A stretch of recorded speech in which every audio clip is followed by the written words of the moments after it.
Yeah, that's right, Corey. And you know, most of them are going to be in person, but there is going to be the option for people to attend these ceremonies virtually. So Broomfield High School is going to have theirs this morning in about 2 hours at 8:30, and then New Vista High School will be just a few hours later at 11:30. But the good thing is, yeah, the class of 2020 will finally be able to be, be appreciate, being graduating and everything like that. So the video that you're looking at right now is from a graduation that happened on Monday. This is Boulder High School.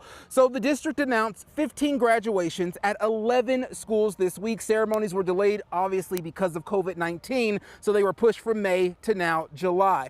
Now, the district says they're working with health departments to make sure that ceremonies are going to be safe, and they are going to be doing that by taking some precautions. So this is a ticketed event. It's not open to the public. So every graduating senior has 2 guests that they can bring with them. Now, people are asked to self-screen at home. Of course, if they have any symptoms, showing any symptoms, you're asked not to stay and just to attend the graduation via virtual through your own house. Now, they want you to wear a mask, and you'll have to social distance when you get here, throughout the ceremony, and even until you leave the school grounds. Now, students who are high risk or even live with people who are high risk, they're asked to also participate virtually. So students are going to enter from where you see right now. They'll enter immediately, and then they'll have a seat, and the seats over here on the field, and then they'll have the graduation. Now, officials are asking that students, parents, that they do not congregate after the graduation for health reasons. So it's going to be out here, Corey,